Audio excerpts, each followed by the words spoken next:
The winner of the World Cup has already been decided. The confetti hasn't fallen. The trophy has been lifted, and millions of fans are still celebrating. But here's the question almost nobody asks. Who really made the most money from the biggest game in football?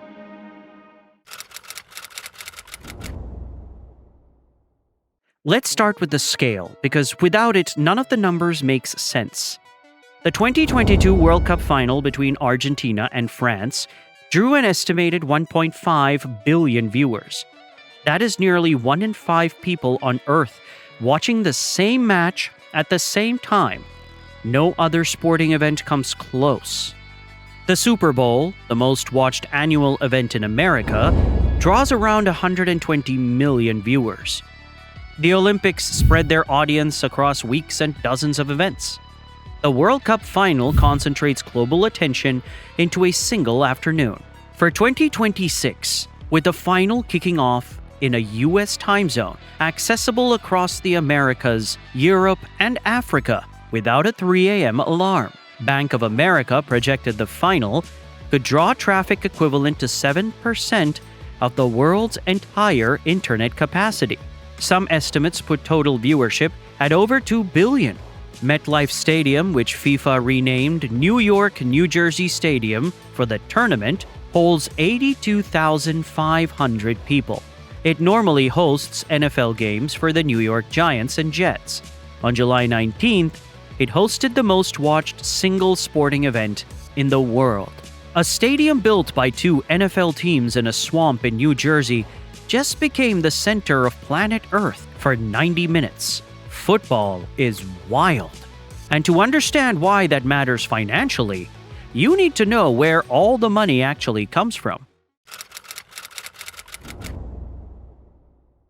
FIFA's total projected revenue from the 2026 World Cup cycle is $11 billion, with broadcast rights as the biggest single driver.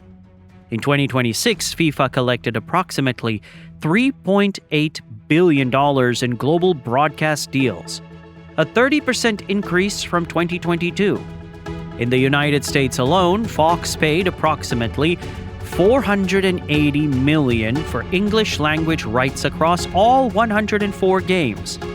Telemundo paid around $465 million for Spanish-language rights. Combined North American broadcast deals totaled more than $1 billion. The BBC and ITV shared free-to-air rights in the UK. beIN Sports covered the Middle East. Asia and Oceania added over $700 million combined. Every single one of those deals was built around one match above all others: the final. The winning federation receives $50 million from FIFA. The runners-up get $33 million. That $17 million gap is the financial difference between winning and losing a World Cup final. But the prize money is almost the smaller part of what winning delivers to a country. France won the World Cup in 2018. Consumer spending spiked immediately as the country celebrated. President Macron's approval rating jumped up around 15 points. The French national team's jersey became one of the best-selling sports items in Europe overnight. Studies suggest that winning the World Cup is associated with GDP growth of around 0.25 to 0.48 percentage points in the 2 quarters that follow, driven largely by increased exports and the soft power boost of being the country the whole world just watched lift the trophy.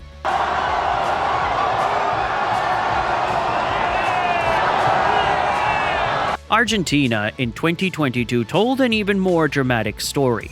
A nation that had been waiting 36 years for that moment. The economic impact was immediate. Jersey sales, tourism inquiries, player commercial deals, and a wave of national euphoria that translated directly into spending. Lionel Messi's commercial value, already enormous, became something closer to a cultural institution. His Adidas lifetime deal, already among the most valuable in sport, appreciated further after Qatar.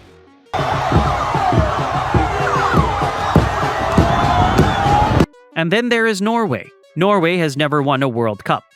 In fact, they had not been at a World Cup in 28 years before this tournament. Erling Haaland, their striker, told Times magazine last year that Norway will never win the World Cup. He qualified for one anyway, scored at a pace that left the tournament speechless, and carried his country into places Norwegian football had never been. If Norway had won last night, the commercial and cultural impact would have been unlike anything the country has ever experienced from sport. A nation of 5 million people.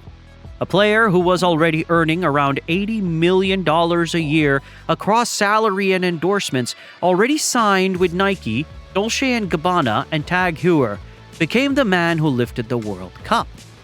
The endorsement explosion that would follow is almost impossible to overstate. FIFA sends the prize money to federations. What players actually receive depends entirely on what their federation decides to pass on, which varies enormously. Assuming a generous distribution of 40%, split across a 26-man squad, a player on the winning team walks away with around $769,000 from prize money. Add appearance fees and performance bonuses, and that could reach $1 million to $1.5 million. For Messi, who earns between $70 million and $80 million a year in base salary alone, that number is almost irrelevant. For a squad player from a smaller federation earning $30,000 a year at their domestic club, it is genuinely life-changing. But the real money for players at this level is in what winning does to their commercial value the morning after. Mbappe, who earns around $75 million a year in base salary, saw his endorsement trajectory accelerate significantly after France won the 2018 World Cup. He was 19 years old. The tournament turned him from an elite young player into a global icon. If France had won again last night, with Mbappe older, more experienced, and already one of the most recognizable athletes on earth, the commercial multiplication would be enormous. Haaland's situation is different but arguably more interesting commercially. He was already famous in Europe before this tournament. In the United States, he was considerably less well known to mainstream sports audiences. That changed over the course of 6 weeks during the most watched sporting event on earth. Whatever happened last night, his American commercial value is not what it was on June 10th. New York and New Jersey spent years and significant public money preparing for 8 matches at MetLife Stadium, including the final. New York projected an economic impact of approximately $3.3 billion from the tournament. That figure includes hotel revenue, food and beverage, transport, and tourist spending across match days. The 2026 World Cup is expected to bring 5 to 7 million international visitors to the US and generate about $7.5 billion in tourism revenue. The New York-New Jersey region alone expects an economic impact of around $3.3 billion. The costs tell a different story. NJ Transit spent $48 million on transport operations for World Cup match days at MetLife, money that FIFA did not subsidize. They initially proposed $150 round-trip tickets from Penn Station to the stadium, which caused immediate public backlash, then reduced them to $98. Parking at American Dream Mall, the only car access point for the final, was sold out months in advance at $225 per match. Beer inside the stadium costs $20. Imagine paying $5,785 to get into the stadium and then $20 for a beer. At some point, this stops being a sporting event and starts being a personality test. Host cities sign contracts with FIFA that require them to cover security, transport, fan zones, and infrastructure, while FIFA keeps the revenue from the games. Looking at the 14 past World Cups, nearly every host nation lost money.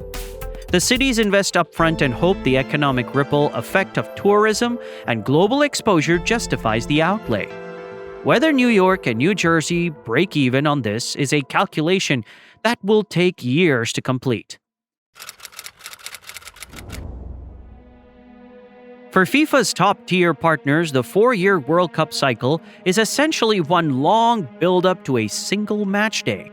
Coca-Cola, Visa, Adidas, and other long-term FIFA partners paid hundreds of millions for sponsorship rights that span multiple tournaments. What they are really paying for is the final. The moment when 2 billion people are watching the same screen at the same time is an advertised opportunity that exists nowhere else on Earth. FIFA's sponsorship rules are strict. All existing stadium branding at MetLife was covered or removed for the tournament. The venue was renamed MetLife, which holds a 25-year, $425 million naming rights deal with the stadium, watched its logo disappear under white tarps for the summer, replaced by FIFA's own clean presentation. Every brand activation around the final, pitch side board, broadcast graphic, and on-screen logo represents the return on an investment that was made years ago, calculated against a viewership number that only the World Cup final can deliver. Fox paid $480 million for English-language rights across all 104 games. Telemundo paid $465 million for Spanish-language rights. Both deals were locked in 2015, which means both networks spent a decade building toward this tournament without knowing which teams would be in the final. For Fox, the final is the moment that justifies every dollar. Their peak viewership for the tournament arrives tonight. The advertising slots around the match are the most expensive inventory they have sold all year. The same is true for Telemundo, whose Spanish-language audience for a final involving France, Argentina, or Norway represents a massive and highly engaged demographic for U.S. advertisers. There's, 10 sets here, 12 sets. You've got to pitch the U.S. men's national team and make sure they're on board with what you're shooting. And once they give you the green light, then they say, hey, you can have these players for this amount of time, and it's a huge schedule. The streaming layer adds another dimension. Fox One, Fox's streaming platform, carried every match in 4K. Peacock carried all games in Spanish.